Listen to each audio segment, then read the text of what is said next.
We're good. We are started. We are live, pre-recorded live. Yeah.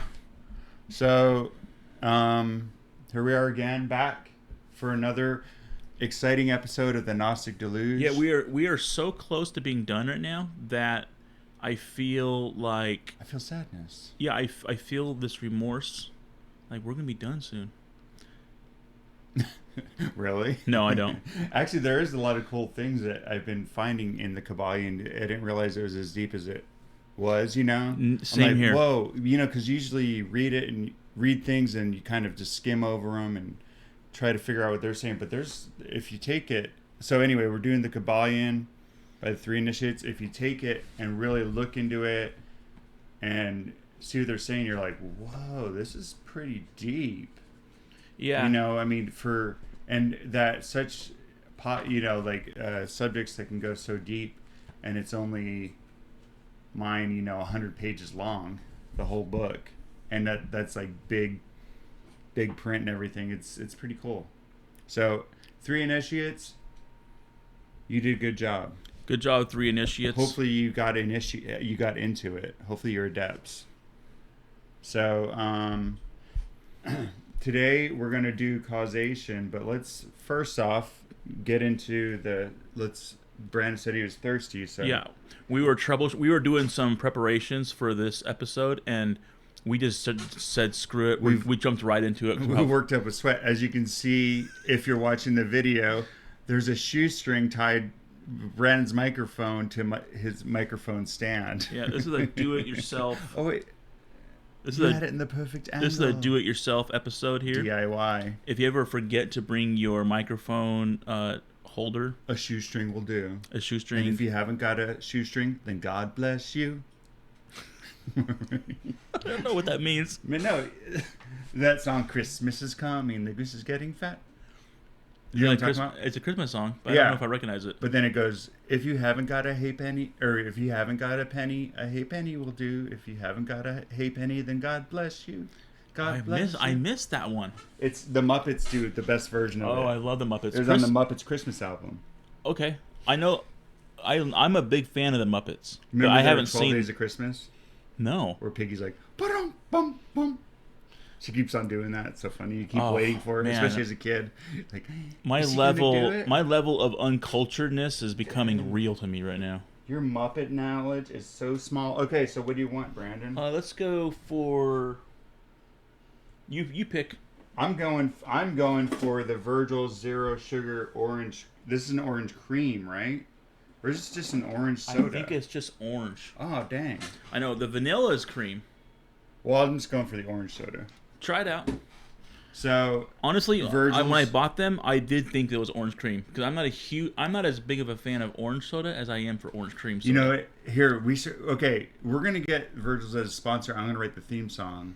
Okay. It'd be to the Madonna song, "Like a Virgil's." Zero for the.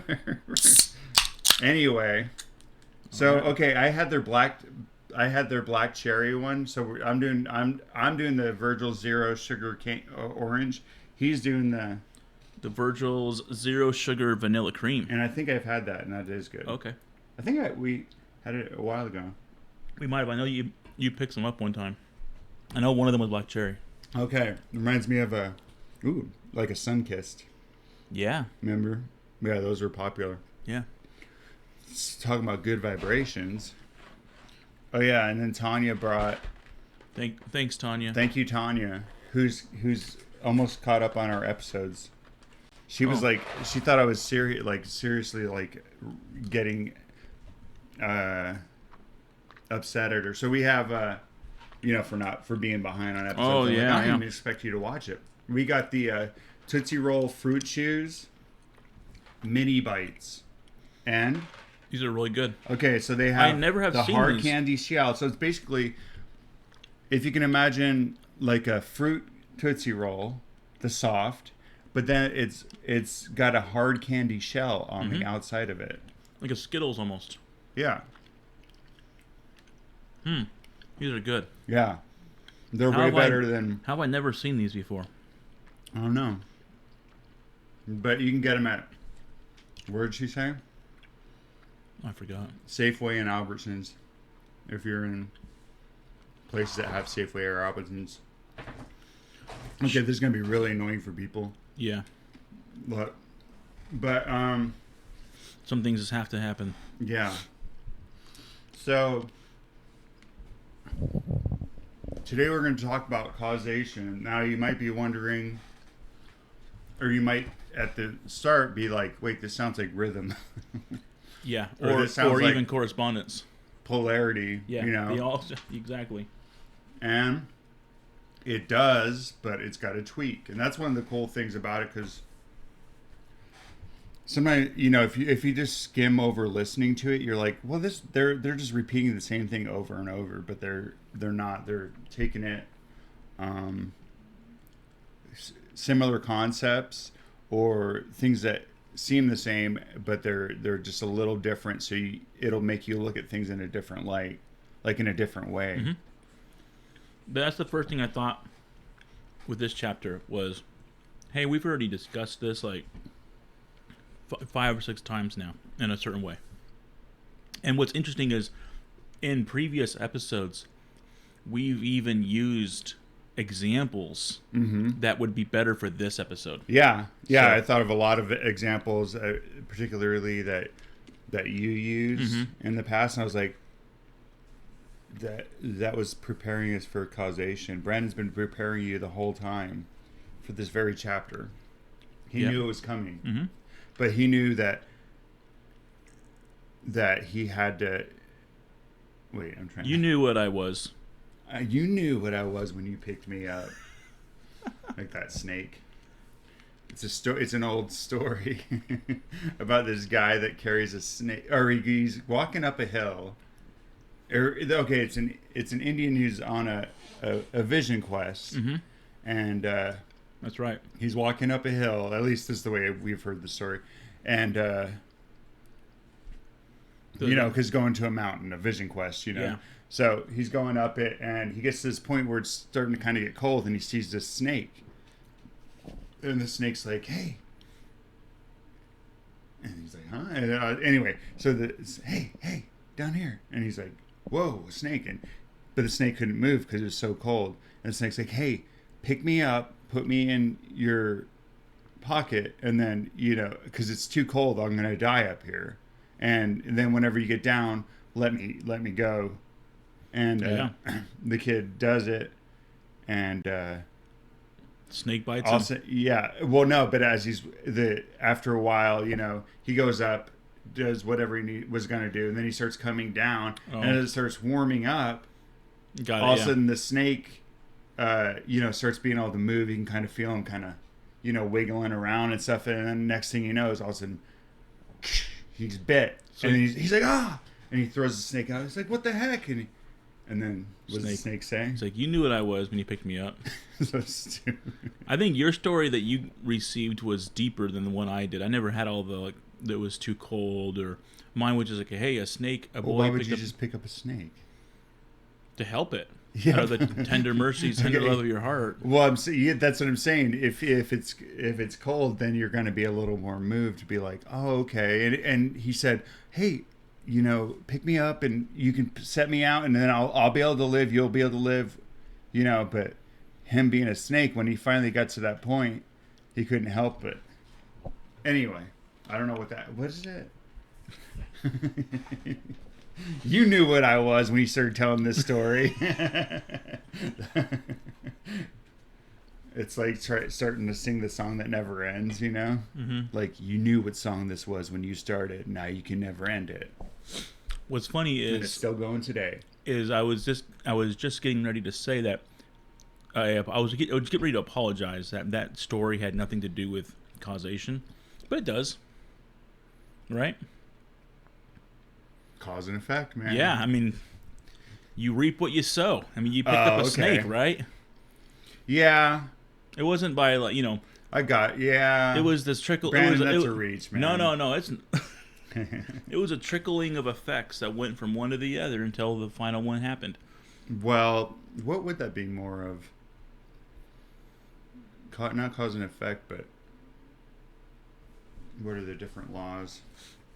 The different principles, polarity, rhythm, it doesn't. That's the correspondence. divine paradox, man. Oh, You want to do something nice. This is the divine paradox here. Yeah. No, okay. Well, anyway, let's get into causation. Should I read that first section there? Yeah, read the section.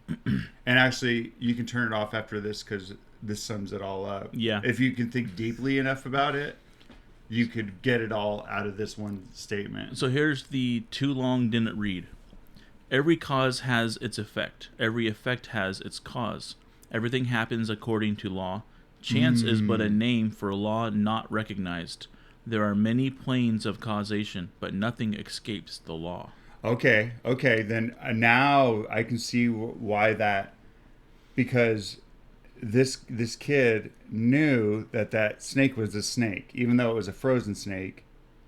Yeah. But there's a law that snakes, snakes are snakes. You're agreeing with me now. Yeah. Awesome. Brandon, you just opened my mind. So that's what I'm saying. That everything, there's no chance. It's all law. He was like, oh, you know what? I'm going to help this snake out, and it's not going to bite me. It's going to be glad. Nope. The snake bites him. Because nothing escapes the law. Yeah. So snakes are bitey. By law. Know? Yeah, by law. It's in the Constitution. Snakes are bitey. Snakes shall be bitey. Okay. And so yeah, that's the so basically the gist is cause and effect, and then how that relates to, and the authors do spend quite a bit of time talking about chance and how that works. Well, yeah. Well, okay. So the Should big we summary. do that too? Yeah. Should we do that too? Is that principle of cause and effects embodies the truth that law pervades the universe and that nothing happens by chance. So this is a thing that it seems like there's accidents or chance and all this stuff, but it's saying no, this is an ordered universe, that there's nothing that just happens. Things don't just happen. Yep. Like at work they had this sign that says accidents are caused. They don't just happen. How profound. Yeah. Think about it. So guys, be safe at work. Lift with your legs. Yes, don't walk on slippery floors. Establish firm footing. That's what it is, yeah. Yeah. Anyway. Sorry, we both used to work at UPS, so we got that. But okay, so the first sentence in that second paragraph. The principle of cause and effect underlies all scientific thought, ancient and modern, and was enunciated by the Hermetic teachers in the earliest days. This is an interesting idea that the cause and effect is your basic thing for all scientific principles. Yeah, it's just like it's like the foundation of it. Well, it's like evolution or something. That's the cause and effect kind of thing. Idea, or splitting the atom, or atomic theory, or whatever. Yeah, the only thing that's not scientific is, it just happened. Yeah, that it's chance. So even say you go back to the Big Bang theory. Yep. Like for some, they don't know what the cause of, in that theory, but there was a cause. Yeah, so we don't to make that, Yeah. I'm saying if it's true, but they can't go back any further. They can't figure out why. And so that's the thing. There's a point when you can trace the chain of events, and then you just can't I can't see what happened before that. Yeah. And that happens a lot in life. Like how often we don't have the mental capacity to chain everything back. Yeah. And so we flippantly live our lives sometimes with no notion about how everything that happens for a reason, because it's too difficult to actually trace things back, and I think it's understood. No one's gonna you didn't trace all that back. Like, Brandon, come on, man. Yeah. I don't know. Well, but it's interesting because, people like live by chance, encounters and or believe in them. But if you were to say that there's anything but law and order in the universe, and I know Law and Order's kind of got a. This is not who is it? Dick Wolf did Law and Order. Oh, I don't. The show? Yeah. Oh. Law and Order, SVU. That's a show that I've heard. I've heard a lot about that I've never seen. Dude, you get addicted to those if you keep watching. Really? Them. Yeah. Because all of a sudden it just it's got one of those stories in it. But what I'm saying, Law and Order is. Oh wait. If you say there isn't like law and order, or that things aren't caught. Gosh, how am I trying to say this? Okay, chance. Okay, let me try. Let's do chance. Chance is really an expression used for the obscure causes that we cannot perceive or understand, but are nonetheless existent. That just you call things chance, that just happened because you can't explain it, like you were saying, but they're none. Regardless of if you can't trace it back, there's a cause and effect thing that led to that point for whatever. And often it's not even worth understanding, right? With certain things in life. Well, yeah, I mean, there's a lot of things like I don't even care why that happened. Yeah. I think most things are just like, yeah, that happened. I know that it was for some reason. Something caused it. I don't even care to find out what caused it. Yeah, I mean, most of the time it doesn't really affect you or whatever. But then sometimes there'll be a little tweak somewhere. Something will happen, and then all of a sudden another thing will happen, another thing. And all of a sudden, next thing you know, you're just like having the worst day or whatever. And you're like, what the heck? Sometimes it seems like it's not that there is a super cause and effect, and it's that God hates you. And you know what? And that's a good point. He went at the very beginning of the universe. He put this somewhere, and then that's a good point. I mentioned to someone a while back when I was first reading about this Hermetic principle, and one of the things I liked about it is I think if I like to imagine what my life would have been like if I would have been taught as a child or as a teenager at least about how there's no such thing as chance and how everything has a reason that it happens. Because I think that knowing that things happen for a reason could really have helped me at certain times with maybe my confidence or maybe my career or choices. But when we think everything just magically happens and like this, and like everything just like, this just happened to happen. Like you were the fortunate one who was blessed with this one day. Yeah. No, I'm totally with you because I used to have that magical thinking. Here, can you kind of close the thing and keep looking? So Mark keeps looking at himself. I know I can't stop. Like I'm falling in love with that guy in the mirror, but where you have the magical thinking, you're like, oh, I'm gonna meet the person, Mm-hmm. and this is my big. I'm gonna meet the person, this girl, and blah blah, and all this stuff, and it's just gonna happen, and but it just doesn't work that way. And also, what it does is what it's done for me in my life. I've noticed. I can't speak for everybody, but like there's things that I worked hard for, and in the end, rather than say, yeah, because of all these things that happened and all this work I did or that other people might have done to help me out and all these chain of events that happened, this is why we are where we're here now. Rather than like, oh, well, I was blessed with this. Or like, we've been cursed with this. Yeah. Yeah. Well, I was going somewhere. But we also lack responsibility because of how unaware we are of our choices and how they really do matter and how everything happens for a reason. Well, one of the big problems is that they talk about is people kind of like, this is later, but saying, well, okay, if this cause and effect scheme is in place, then do we really have a choice? You know, it's like, Correct. well, you know what? There's it. I started reading I it. saw that earlier. Isaac Asimov's The Foundation, and you've talked about it enough that I know where it's going. But this guy's basically sees that the empire, this huge empire, is going to end up falling, or at least that's what he leads you to believe. I don't know.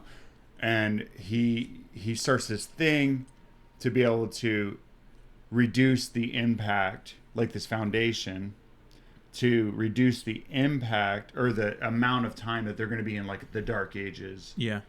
And so he's ended by all this math and everything. So I'm saying, like, if you're somebody who, or like, you know, like, well, why would I even try, dude? Millions and billions of years have led me to this moment. Well, Sure. who am I to? Yeah. So anyway, but it's okay. So that really does. It's not a thing to throw your hands up, but it's the same. It's not by chance either. If that makes sense. I don't know if it does, but Yeah, it does. No, I mean, it does. It's kind of like it's the divine paradox. it's a divine paradox. It's one reflection of the divine paradox we talked about a while back. It's like we can see what's really in motion and that there's something that's really in charge, Yeah. but we have a certain reality that we have to live. Yeah. You can know. Okay. But so chance doesn't exist. It's all choices. Okay. Let's just say that chance doesn't exist. It's choice. But you don't. What's this? Oh, that's salsa from the breakfast burrito. Okay, so That was a little bonus content there. okay, so anyway, I'm going back to chance. There can be no such agent as chance in the sense of something outside the law. How could there be something acting in the phenomenal universe independent of laws, orders, and continuity of the latter? Such a something would be entirely independent of the orderly trend of the universe and therefore superior to it. So I guess they want you to take comfort in knowing that it's not chance. Do you, Yeah. like, hey, things aren't just happening, but then you don't want to take the other extreme where you're like, things are only happening to me. Correct. Yeah, you didn't get the roll of the dice wasn't against you. You know, like you're not the one. The universe isn't picking on you. Yes, it is. Believe me, it is. Believe you? It's targeted me. I've been targeted. I've been targeted my whole life. Mm-hmm. Yeah, I think it's valuable, and it also, you know, and I've mentioned this before. One of the best ways for us to think about chance is things that we just have like Mark read earlier. Things that we just can't comprehend how you can predict it, like rolling of dice. That's a great way to talk about chance, right? Yeah, like a careful examination will show that what we call chance is merely an expression relating to obscure causes that we cannot perceive. Yeah. That we cannot understand. So that's all it is. Rolling a dice. Take that. 20-sided die. It's any shape of nerd dice we have, we can roll them. And the thing is you can't really, like, a magician can make a card trick work the way he wants or she wants. Because they can become good with the cards. Dice, you're kind of just leaving it up to a lot of factors that we just don't see and we can't do the math on. Yeah, and that's why unless they have their own dice. Correct. You know, that's why they couldn't use just any die to cast to predict. One thing you do know is that it's like you do use a 6-sided dice, it's going to be a number between 1 and 6. That's one thing you know. You don't know what it is, but you know that if you keep rolling... That's right. Okay. I was wondering if you're going to go there. Go ahead. If you keep rolling, you're going to have about an even amount of 1s, 2s, 3s, 4s, 5s, 6s rolled You're going to have an throughout average. time. The It's gonna average be is going to be about the same. yeah. So, but if you could calculate, like the amount of thrust you put into it, and how the angle that it's hit at the table, Yeah, the the and how it material of the rolls die and all that stuff. you could know what it's going to roll. Exactly, and we just can't comprehend that. Yeah, well, I'm saying it's for us, for something like a die roll, you can, pretty much do the same thing. And sometimes people will get into the habit of, like, when you feel lucky, like if you do a certain thing, like okay, what I would do is I go, blow on the dice, and then you throw it, and that seems to roll lucky. We insert a bit of ritual into the rolling of the die. Yeah. Like as if that's going to like help it be consistent. Yeah. Yeah. And sometimes it seems to work though. Yeah. Well, you have a 1 in 6 chance. Yeah, you have a pretty good chance that it's gonna. You know what? If you think about that, then you actually have a pretty good chance of. It's like slot machines. We talked about this before. Like you go to a casino, they are required by law to pay out at a certain percentage. Yeah. For everything. So people have a 1 in, I don't know what the numbers are. I don't know but I'm saying it's not necessarily that you're going to win a big jackpot or whatever, but you're going to win every so often. Yeah. But they're expecting that you're going to lose. Obviously you're going to lose more than that. But they're required, so it keeps you going. You're like, dude, I just won, like, and that wasn't by chance. That was calculated. Yep. You gotta win. The only way you win in that is if you can quit. If you happen to go, not happen by chance, but if you go and you do if you get involved in running the slots when it's time for that machine to pay up. Yeah. And then you stop. Well, then you never go back again. Yeah. Basically, anyway, I've in the past been kind of caught up in that stuff. It's addictive, man. Oh, I bet. not as addictive as these fruit chews. The fruit chews, Brandon, you didn't have a chance against them. I had no choice. Well, the thing is that there's people who win the lottery multiple times, but if like the actual lottery, yeah, those people are usually criminals. They've actually, if somebody wins the lottery multiple times, they're probably a criminal because they've had some kind of insight. They've cheated something. Yeah, because their odds of that are just not like. Anyway, there's a whole thing on this foundation that they won, like some state lottery like 2 times somehow.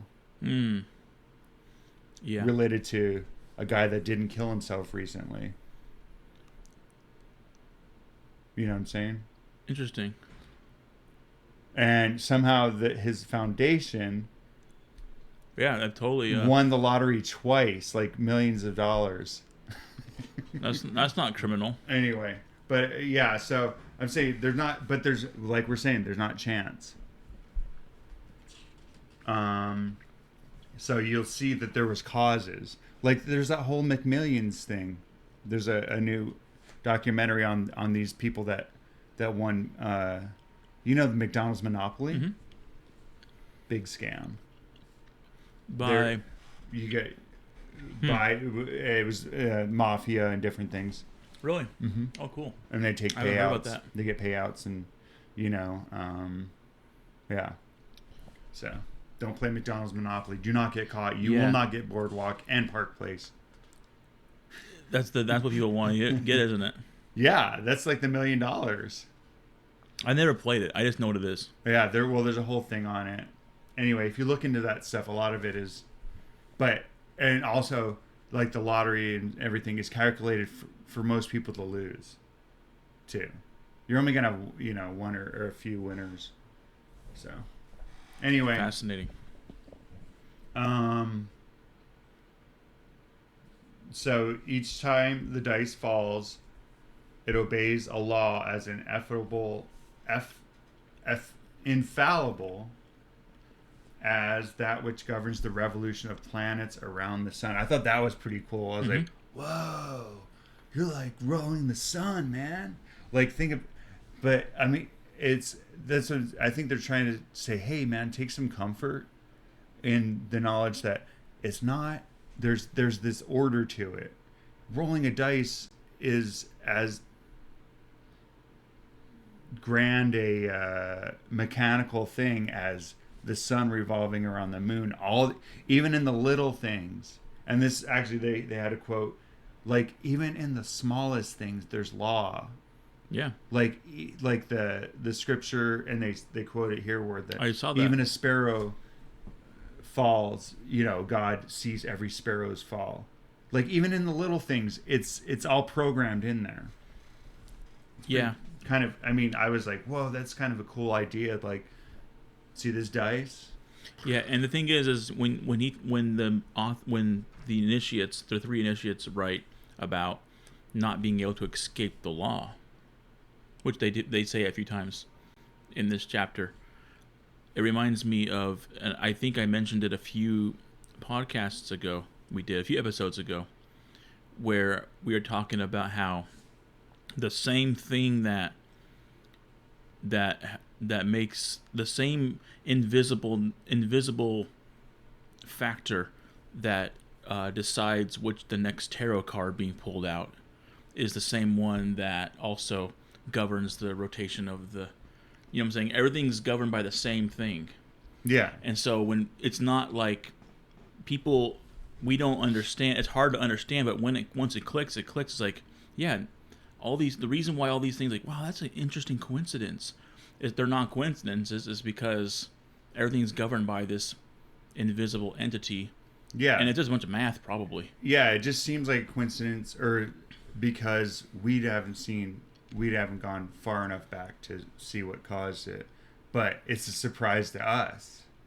It's kind of like the whole, it's like, whoa, I didn't even see that coming, And that's always that's sometimes the best thing, is to be ignorant of it and be like, oh my gosh, surprise. Surprise. So if we were able to examine into the preceding causes, it would be clearly seen that it was simply impossible for the dice to fall any other than it did.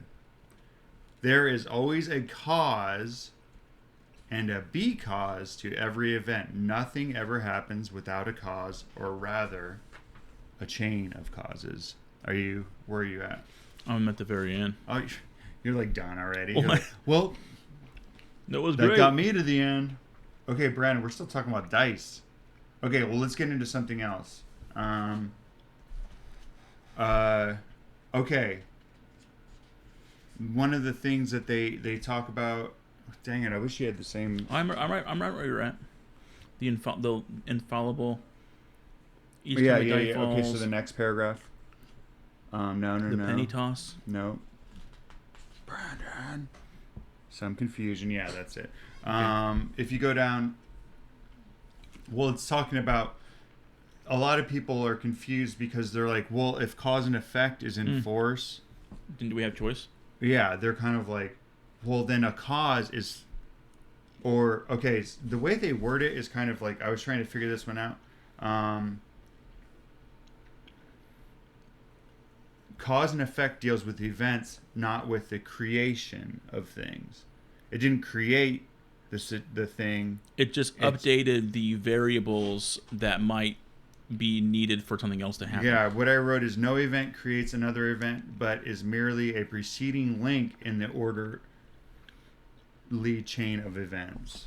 So, there is a relation existing between everything that has gone before and everything that follows, but that doesn't mean that those preceding things caused it. or created whatever, or that you don't have any control. Maybe this goes to the thing about, kind of, when you think about the pendulum swing and what's that? The ebb and flow, rhythm.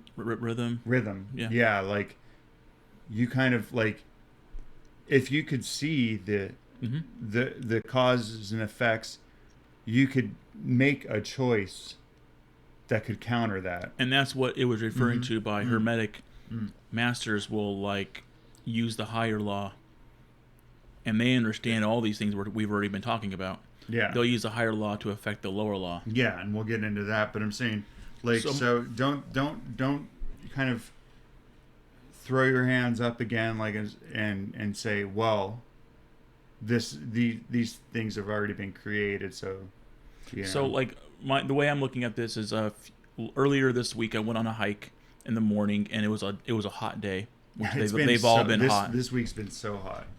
And it was very hot, and I came back. I think it was Tuesday, and I got back in, and I was so just beat.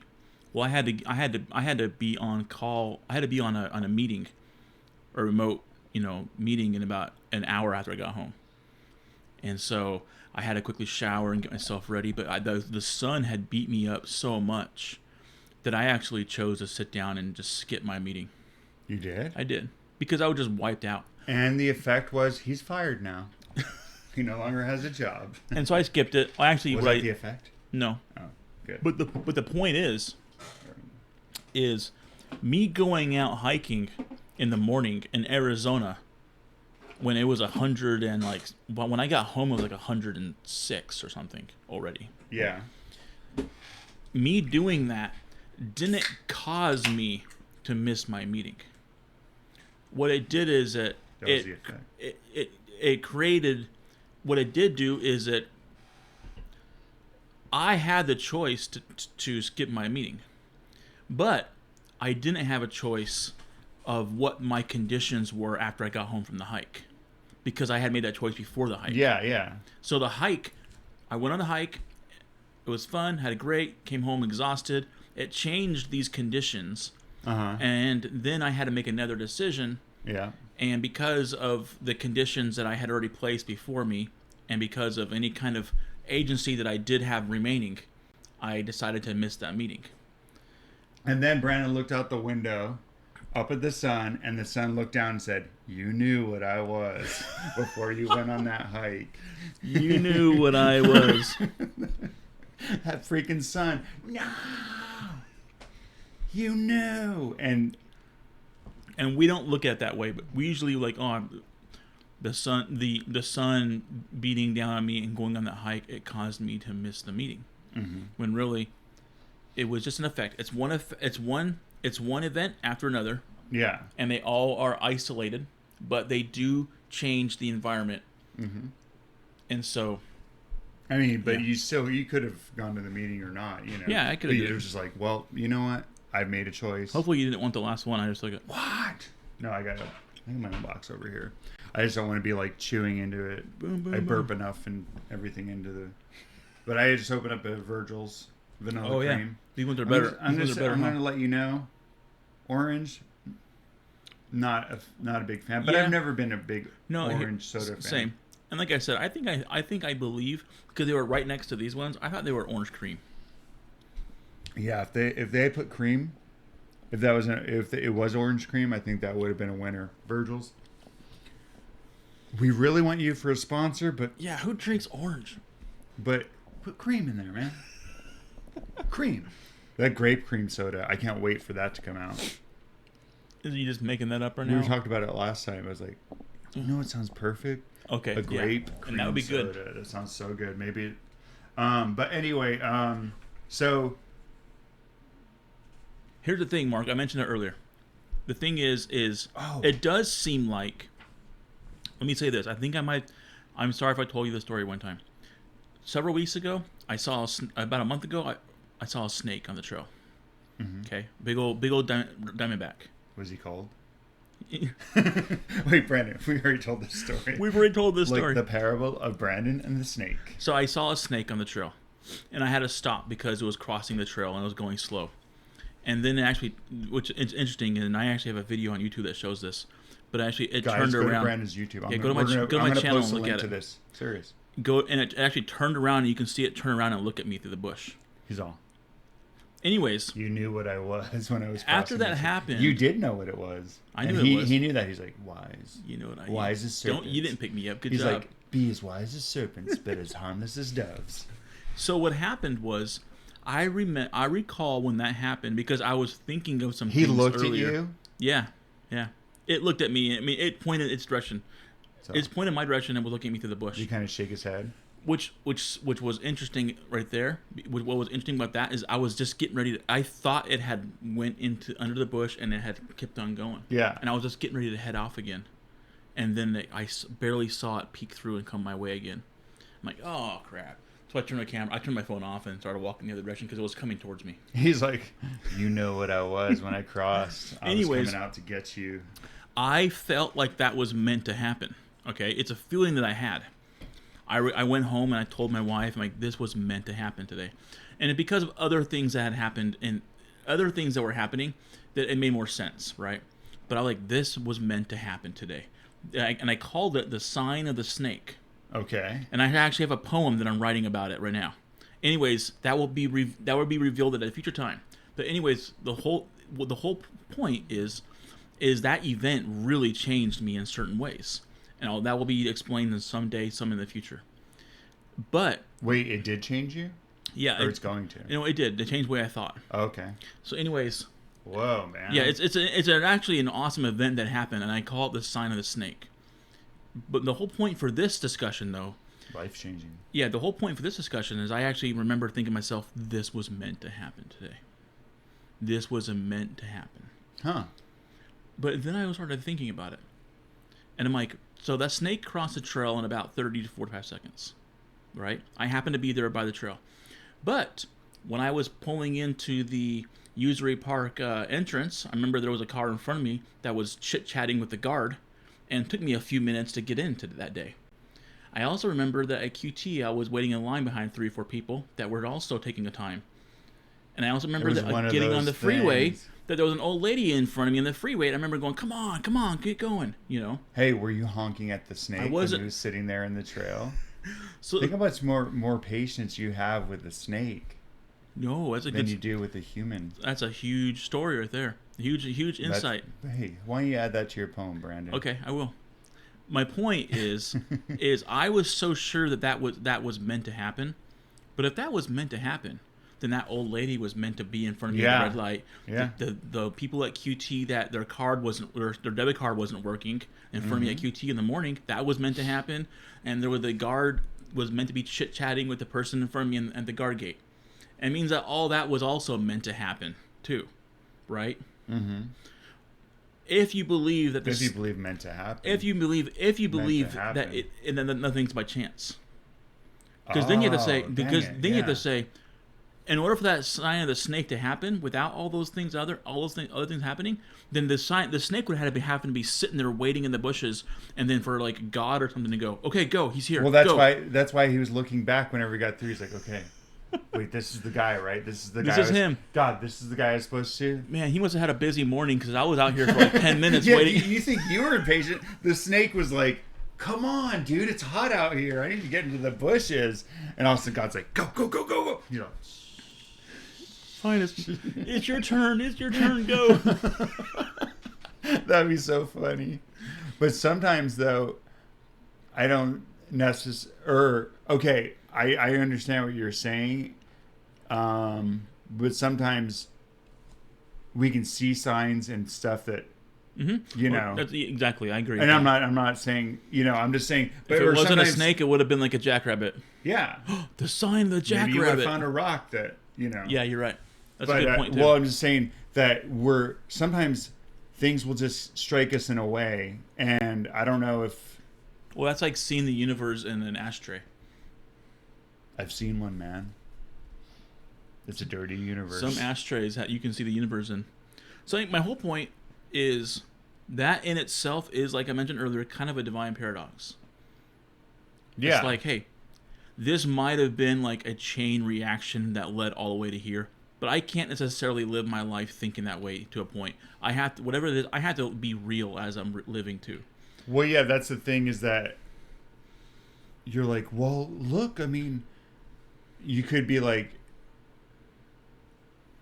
instead of taking charge kind of thing, like, I just got to let everything happen because this is the way it's meant to be. Sure. It's kind of that flow. And if I'm not so I got to let people push me Gotta around get out of the flow, and yeah. blah blah, like, or let people cut in front of me and not be at all aggressive, and just, so you have like extremes you can go to. Actually, this is kind of along the polarity, the paradox.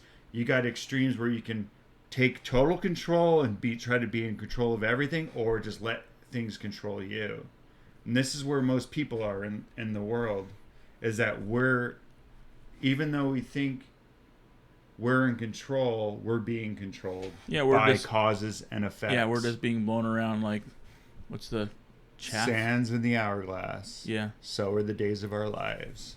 Deep. You know what I'm saying? Yeah, I do.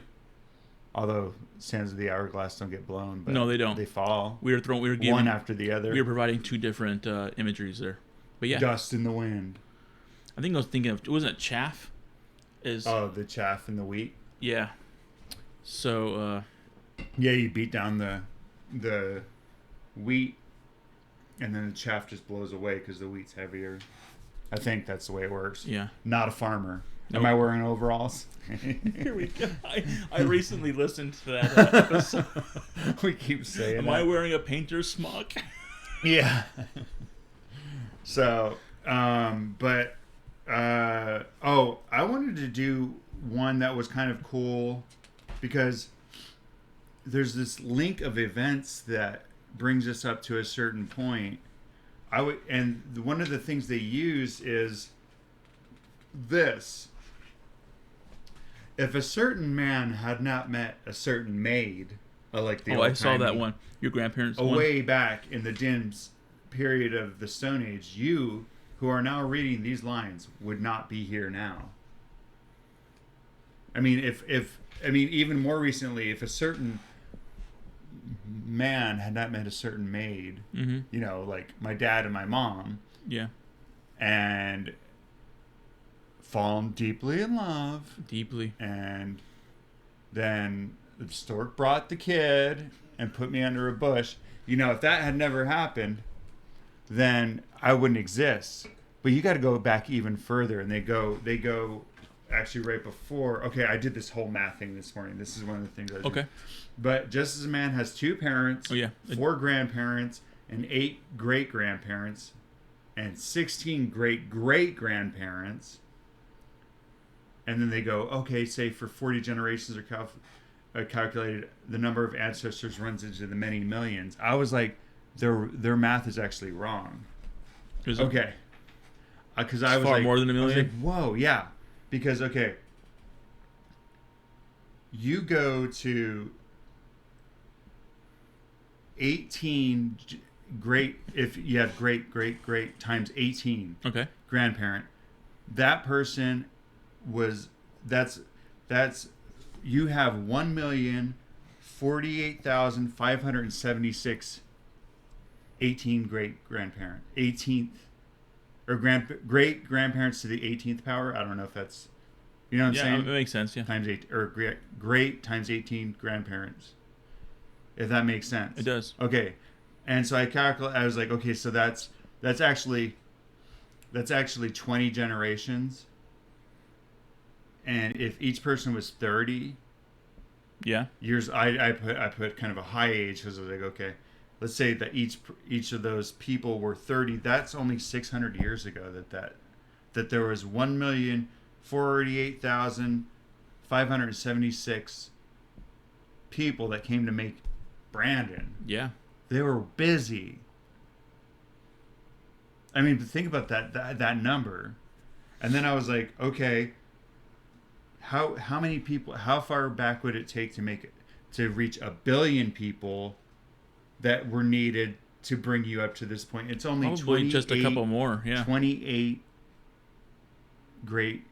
Okay, it's hard to times great times 28 grandparents. Yeah, you're gonna say 20. Just say 28 generations back. Oh yeah, that works. In order to get you to the point where you are now, there was 1 billion people falling in love, courting, and then, so True love. Was it true love? And that's though? that would only.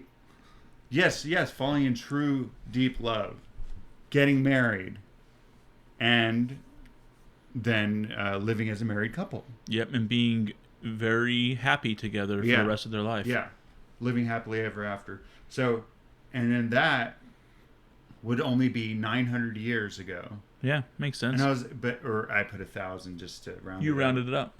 But I'm like, that's a lot of people. You rounding cheated a couple million too, probably.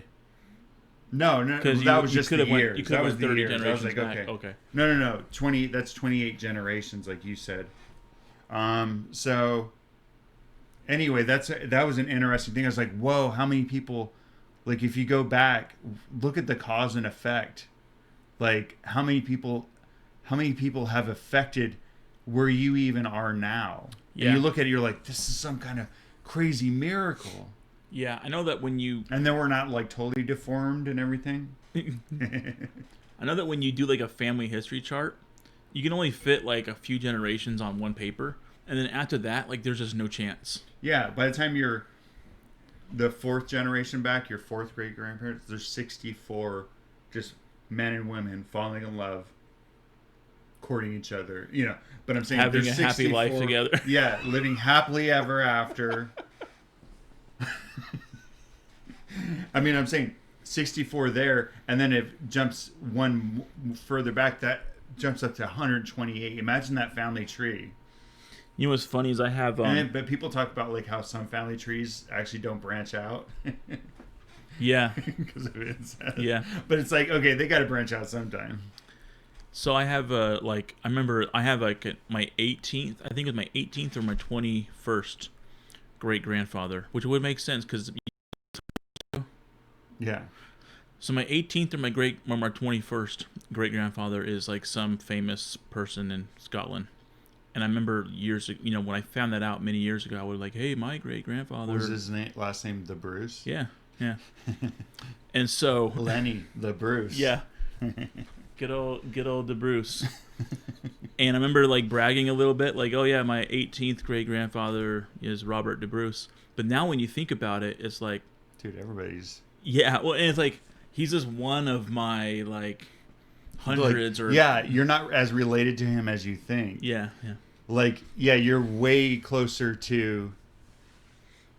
Yeah, I mean, yeah, that he's not even... He was one little part... He's watching me. He's watching me right now. Hi, the Bruce. I don't know your first name, but I know it's the Bruce. Da Bruce. But anyway, that's funny that, yeah, you look back, you're like, I'm descendant of kings. Yeah. Like, yeah, and what else was in your...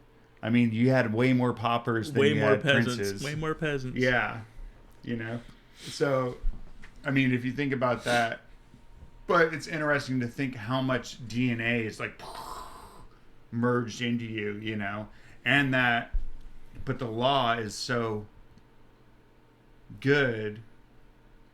or thorough that look at it. I still have 5 fingers and you're working great and 5 toes. I mean, not that, but I'm saying can't see your the toes, majority Mark, of I'm not going to show them. Okay, I'll have but I'm saying that the law is in force and that you're not going to chance. I mean, it's the blueprint's there. That's what I'm saying. I don't know why I was saying you did a good job at explaining that, Mark. I'm just saying, but there's tons of people that have gone into making up you, and they've had their small part. The Bruce had his little part. And I'm grateful for all of them. Like, he had his little part. That's his wife said. That's what his wife... That's what his happy that's wife... What she said. That's what his happy wife of many years said. He had his small part in making you. Okay, Brandon. Anyway, but that's a neat thought though, experiment. You're like, sure. You don't have to go back far, and there's like all these people having a hand in your life. Yeah, and I'm not sure which direction that takes you. Does it take you to feeling more insignificant, or does it take you to feeling more significant? Like, all these people went into making me, or does it go, wow, I'm just like Well, and what's wrong with that? Realizing, becoming aware that, like, yeah, you're just one of billions and billions and billions of grains of sand. Well, yeah, you can take it however you want. If you want to be upset about it, oops, I'm like touching the. But that I wouldn't. I'd rather you not feel insignificant. Thank you, but Mark. feel a part of it. Thank you, because Mark. guess what? Regardless of how many people went into making you, you're here and you're living right now. So don't worry about. We are here. Yeah. And there's going to be somebody down the line saying, oh my gosh, I have this guy, the Gibson. I don't know his first name, but Doesn't matter. his last name was the Gibson. You may have heard of him. Saying that this You might have famous heard of guy. him. You might have heard of him. And I'm like, his name is Brandon the Gibson. But that's where it kind of, that's where we come to the free will and determinism. How do I always end up at the end? Because you want this done, man. You want to deny. Where it says we do not wish to, they don't wish to enter into a consideration of free will or determinism. Neither side. Okay, this is kind of cool because it says neither side of the controversy is entirely right. What's this sound like? Half truths. Half truths, yeah. Both sides are partially right according to their Hermetic teachings, and then they bring it back. The principle of polarity shows that both are half truths. Mm-hmm. Like, yeah, there's determinism and there's free will. It's like, what? That sounds like a paradox. That's the paradox. Wow. But it's not. But it's saying it's not a paradox. It's a balance. Yeah. Yeah. Like all these people went into making you. A billion people, a billion of the Bruces. Yeah. But you're here now, and you get to choose what you do with your life. Although there are certain things that you've been given, attributes, emotions, but there's a lot more determined in that with your culture, how you've been raised and taught, and then the way your brain's formed and all this zodiac. stuff. The planets. And that has made all the difference. And that has made all the difference. Thank you, Ralph Waldo Emerson. That's not Ralph. What's his name? Two Roads, Robert Frost. It is? Yeah. And thank you, Robert Frost. Robert the Frost. Oh, man. Do you think he's related to Jack Frost? Maybe. But two roads diverged in the wood. That's a good poem. It is. That's what I'm saying. But you take that poem. See, and it's correspondence here. Is that you've come up to a point in your life. You've got all this stuff you've been given by previous generations, what you're taught, and all of a sudden you come to this road, and then there's a nice paved one, and there's this other one. You're like, you know what? I'm gonna go down this unpaved road. And it might make all the difference. It did. It did. But that was deep, Mark. They say that the teachings are that a man may be both free and yet bound by necessity, depending upon the meaning of the terms. So there's this quote at the very end of that. Yeah, I got it. Want me to read it? Yeah, because this is like. This must come straight from the Kybalion. Yes, because he's quoting book that nobody's ever seen, but it's a cool quote. The further the creation is from the center, the more it is bound. The nearer the center it reaches, the nearer free it is. Or is it? Is it? Yeah, he capitalizes center. Is it? The word center is capitalized. Yeah. The majority of people are more or less the slaves of heredity, environment, etc., and manifest very little freedom. Yeah. You keep going, Brandon. They are swayed. Testify. This is what... Okay. They are swayed by the opinions, customs, and thoughts of the outside world, and also by their emotions, feelings, moods, etc. Okay, so that's interesting because, most of us, this is us. Yeah. Where, you think that you're oh, I'm this kind of person and all this, but all that's going up to make you is a lot of. I didn't want to come do this podcast today, but You don't want to admit it. Mark called me, and I was just too chicken to say no. I swayed him. I was swayed by emotions. I can't do it. I can't admit say no this. to him. I can't say no. Well, I'm just saying, think about this. The majority of people are more or less slaves of heredity, environment, and actually manifest very little freedom. Think about that. It's true. It is. How many actual free thinkers are there? Only about 7%, 3 to 7% is my calculation. Really? Yeah. That seems like a lot. Yeah. Well, not when you look at when it's the opposite of 97 to 93%.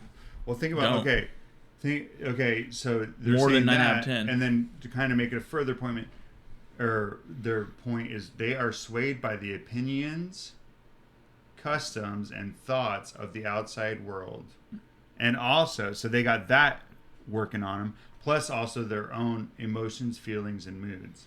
So it's like, dude, we're total slaves to our to. I mean, when I say slaves, we're not as free as we think we are. Yeah. And there was a reference to this in was it the Rhythm, mentioning how people are just like they're so easily just like moved because of their emotions, like they're so like, remember that? We quoted it, and we found like a very truthful like tone to that because of current events and stuff. Remember, we're like, oh yeah, it's really happening. Swung by are you talking about being swung by the different mobs and stuff? Probably. Anyway, well, Bren, yes, there was, but I don't know where it is. Oh yeah, all individuals who have here it is. But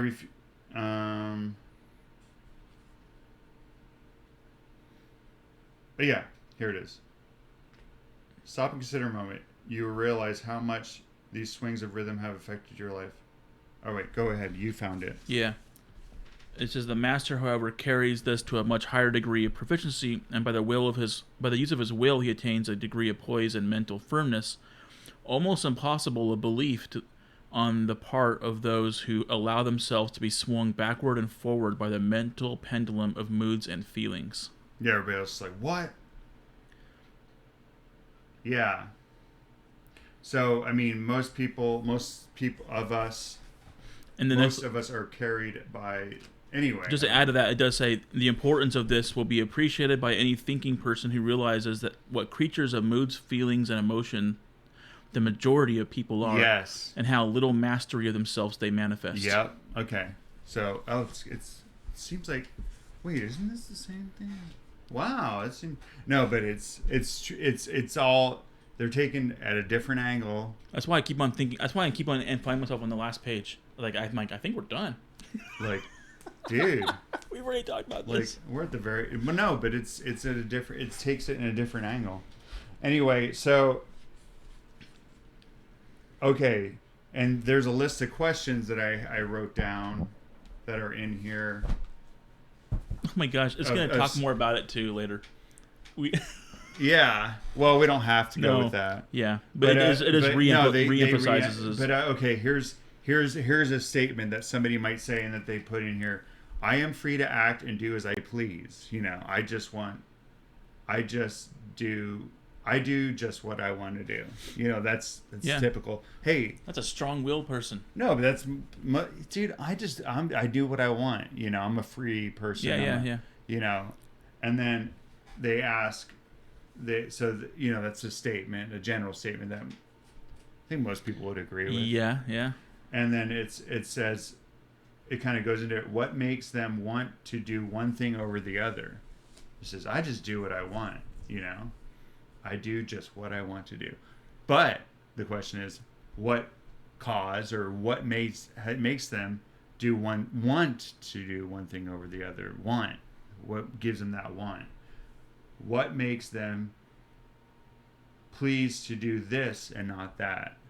I do as I please. Yeah. What makes them do, desire to do one thing over the other again?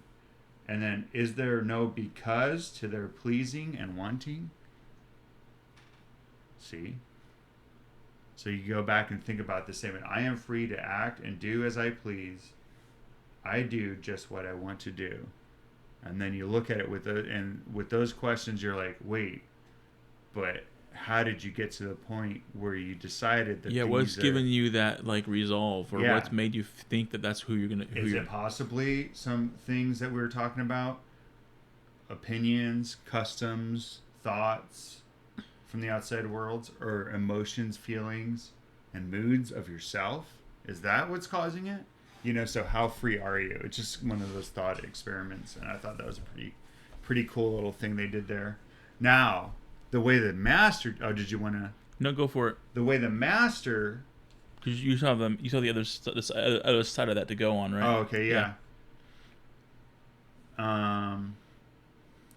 The master can change the pleases and the wants. I do what I please. I do what I want. Mm-hmm. Into others at the opposite end of the mental pole. He's able to will instead of to will, because some feeling, mood, emotion, and environmental suggestion arouses the tendency or desire within him so to do. The master does that. So he's taken it and he changes it by actual will. Like we talked about earlier in previous chapters, of using the higher law to affect the lower law, or raising up to a higher plane. Yeah. So that's how they say a master, somebody who, is above this. While the rest are moved like pawns on the checkerboard of life, they play their parts and are laid aside after the game is over. Do you want to read the master part? But the masters, knowing the rules of the game, rise above the plane of material life and, placing themselves in touch with the higher powers of their nature, dominate their own moods, characters, qualities, and polarity, as well as the environment surrounding them, and thus become movers in the game instead of pawns. Causes instead of effects. There you go. Deep, man. That is the whole that's the secret to the law, the principle of causation, right? That's the whole point of understanding it. Is to be a mover and not a moved. Yeah. Be a master instead of a pawn. Yeah. And I think you can see some of the ideas of this kind of with things like the law of attraction and different things, but it's very watered down. Mm-hmm. Because this is actually saying they're taking action and control instead of just thinking about things and trying to, I'm getting my vibration right or whatever. Yeah, totally. I agree with that. Like you're actually taking control of it and making it happen. I appreciate that. You mentioned that one time. I think we were looking at, I read it and I think you looked into it a little bit. There was an author named Neville. Yeah. Neville Goddard. Yeah. Yeah, and I liked a lot of the things he was saying, but the problem with it, and Mark brought this up, and I'm like, he's so right, is it was all just mental. There wasn't any real action behind any of it. Yeah, it was like this guy was in the army, and he was like, he wanted to get out early. He did write a letter to his CEO or whatever the heck, I don't know, his commanding officer, but the guy denied him. But he kept on every night. He'd lay in bed and think about seeing himself at home, picturing himself, and then all of a sudden one day, the officer's like, or the commanding officer, I don't agree with what you wanting to go home, but I'm going to let you go. Yeah. And then this guy says, that's because he used my law of attraction. I was like, this, to me, it just felt more like the law of coincidence. And I do really believe that in the whole mentalness of a man is what he thinketh. Yeah. But I think he was taking it. I also believe in. Think he used weak examples. Yeah, they were. Could It have was been, definitely. yeah. And I believe in the whole farmer's prayer concept, where you kneel down in your fields and while you're praying, pull some weeds while you're praying. Rather than just asking God to like help your crops grow, how about you just go out there and pull some weeds and do it? You do all your best, do what you can do. Yeah. But cause that seems to be more in line with this Hermetic principle of using higher laws above lower laws. Yeah. Well, so, okay.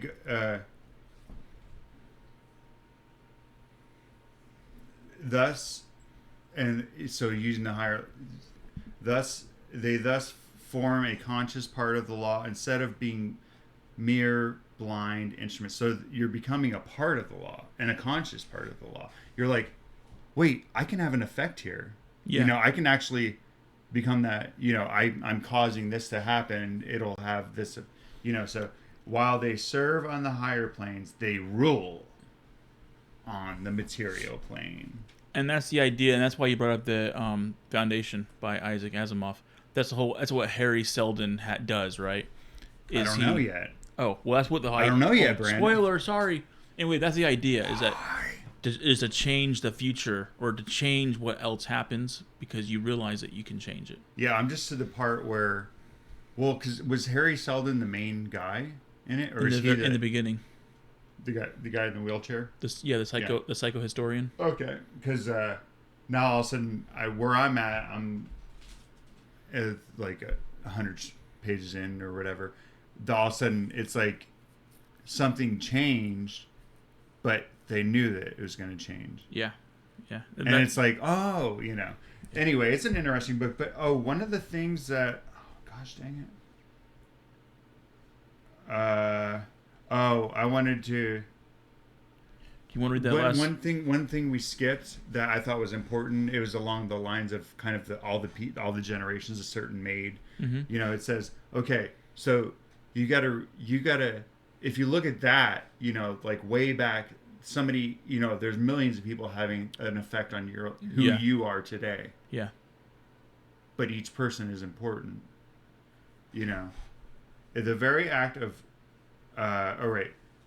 and he used the example, the very act of writing on our part and the act of reading on yours will affect not only the respected lives of yourselves and ourselves, but will also have a direct or indirect effect upon many other people now living who will live in the ages to come. Okay, and this is what I wanted to get to, because this is where it brings it down to us and feeling like, whoa, this is important. Every thought we think, every act we perform has its direct and indirect results which fit into the great chain of cause and effect. That's important because you are affecting future generations, and you don't want dumb grandkids. Yeah. Don't want dumb Who wants grandkids. dumb grandkids? They're the worst. Even like 18 generations later, you don't want. By that time, but you have millions, and there's going to be some dumb grandkids. Yeah, but they're going to look back and say, the Gibson. Yeah. The Gibson. Are they going to look back and say somebody else's name? They're going to say, oh, my 18th great grandfather Smith, and then the rest were paupers. Or are they going to say Gibson? Yeah. Are you going to have an effect? I already have. Are you going to change the course of nations? It's already changed or it. worlds? So everything's in motion as we speak, Mark. All right. So you're going to read the last sentence sure. or whatever? Or the last paragraph? You're going to read the whole last paragraph? Yeah, it mentions the whole blind goddess. That was pretty cool. Okay. But on higher and on lower, the law is always in operation. There is no such things as chance. The blind goddess has been abolished by reason. We are able to see now, with eyes made clear by knowledge, that everything is governed by universal law, that the infinite number of laws are but manifestations of the one great law, the law, which is the all. It is true indeed that not a sparrow drops unnoticed by the mind of the all, that even the hairs on our head are numbered, the scriptures have said. Yeah, I don't have hairs. Excuse me, this is offensive. You know what? To us bald people. 0 is a number. There is nothing outside of law. That'll be an easy. That'll be easy. Yeah, he's God. like, God is very grateful for us need that more have. bald people in this world. That'd be funny. Male pattern baldness is only because God's lazy, so he only has to calculate Less hairs. Yeah.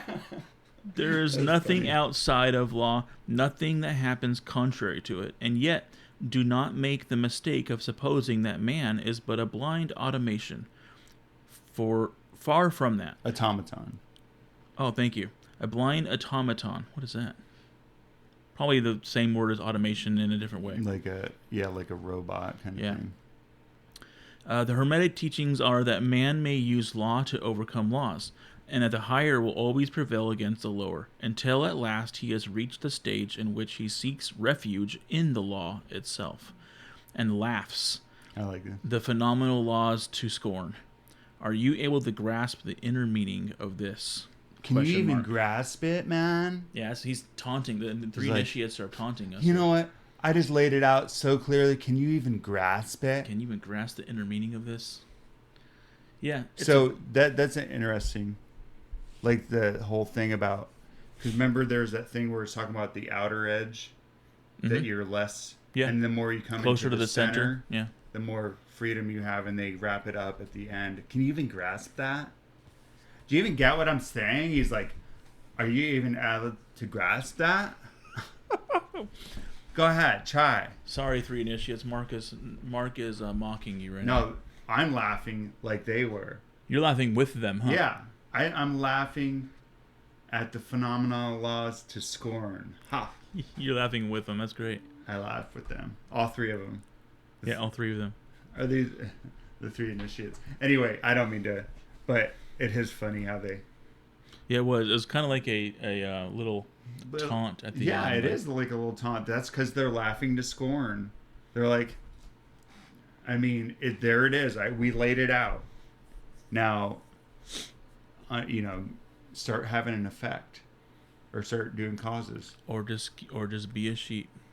or Or an sit down automaton. and be an automaton, or automaton. Yeah, this was written in the early 1900s. Let's see what the Robots weren't a definition big of thing. Automaton is. I need sunglasses. Yeah, it's small print. I know. Have you noticed your eyesight maybe not as good as it used to be? Oh yeah. Yeah, I noticed that too. Auto. Matin. Not in there, is it? I think today it's just the translation for that is just like robot or Android. No, Android are too smart. Oh, there Robot. it is. Automaton. Automaton. Yeah, it is a robot. You said automate is automation. Anyway, was like automatic, kind of, which makes sense. But anyway, so can you even grasp it? Yeah, can you? Because if grasp you it? can, you know what? If you just reach out and grasp it, reach out and touch someone, and if you reach out and touch someone, you can have an effect on future generations. Yes, you can. Reach out and touch that one you love. Yeah. For happy lifetime. Yeah, and live happily ever after. But okay, well, so that there it is. Hopefully, you got. I'm sure you got something out of it. Yeah, And, that was a lot of the same thing, but there was different little points made. Yeah, I like the way they do this because you're like, gosh, this sounds so familiar, but then they had that little tweak. A little clever twist in the end there. Yeah. So, and all right, so the next one, we're gonna finish up this beautiful book with gender. Which Yeah, is it's gonna be a big one. Yeah, The last one. this will be, and we'll have a little smorgasbord in between, and just catch up on what we're checking out now. All right. So look forward to gender. This is the one that I know I said this last time, but you said was the most like, whoa, right? I believe I haven't read it for several months now, but I remember when I read through gender, I was like, this is the big one. Yeah, this is the one that you thought Yeah. was the best one in the bunch. Yeah. And this one's interesting. It's going to really take some kind of digging through and writing down of stuff, because I'm not quite sure how to explain it. Yeah, we'll get Or there. I'm not quite sure I totally understand it. Yeah, we'll figure that out. Yeah. Anyways, thanks for joining us today. Yeah, thank you.